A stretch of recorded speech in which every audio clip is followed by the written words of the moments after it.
Assalamualaikum warahmatullahi wabarakatuh. Alhamdulillah. Akhil muslim wa ukhtil karimah, rahimani wa rahimakumullah. Islam adalah agama yang tidak hanya menyuruh penganutnya untuk memperbanyak amalan mereka tanpa memperhatikan kualitas dan kebenarannya.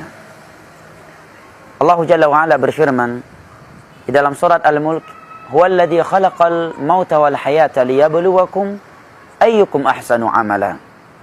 Dialah Allah yang telah menciptakan kehidupan dan kematian untuk menguji kalian. Tujuannya ayyukum ahsanu amala, untuk menguji kalian siapa di antara kalian yang paling bagus amalannya.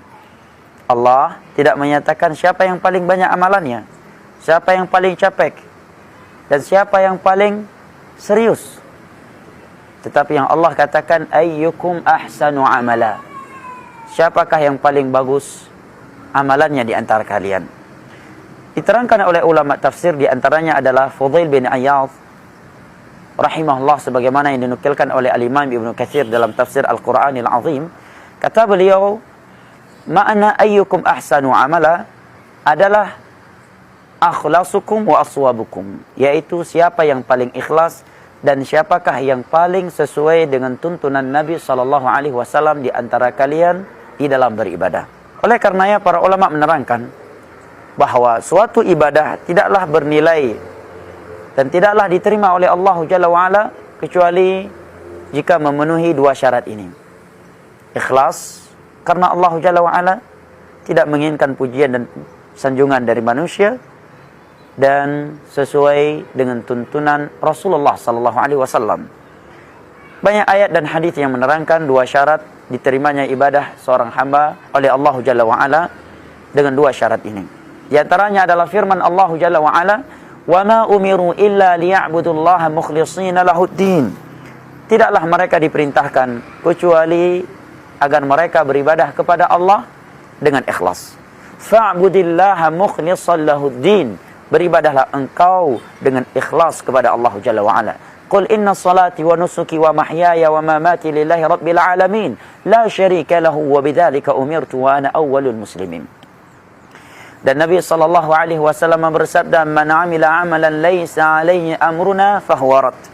Barang siapa yang melakukan suatu amalan, suatu ibadah yang tidak sesuai dengan tuntunan kami, maka amalan tersebut tertolak. Hadis riwayat Imam Muslim dari Aisyah radhiyallahu anha.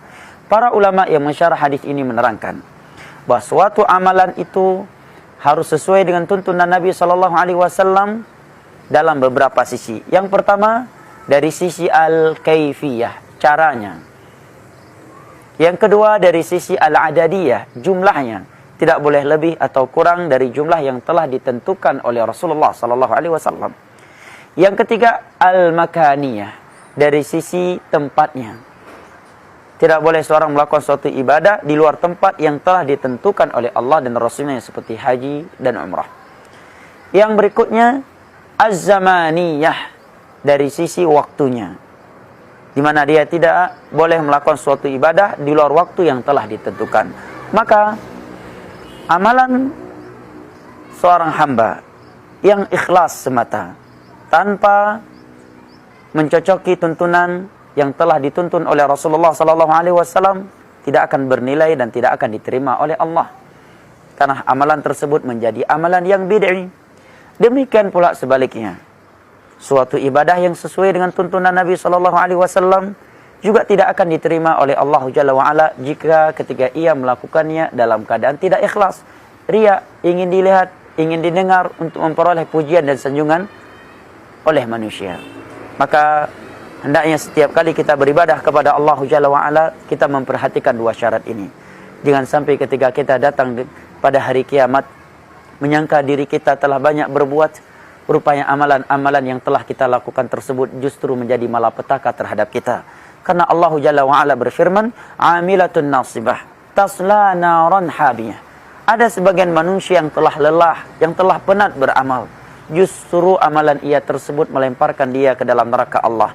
Karena suatu ibadah yang sesuai dengan tuntunan Nabi SAW tetapi tidak didasari ikhlas, maka dia menjadi amalan asyirki, amalan yang syirik. Sebagaimana suatu amalan, suatu ibadah yang ikhlas, yang dibangun di atas keikhlasan tetapi tidak dibangun di atas sunnah Rasulullah SAW, menjadi amalan yang bid'i.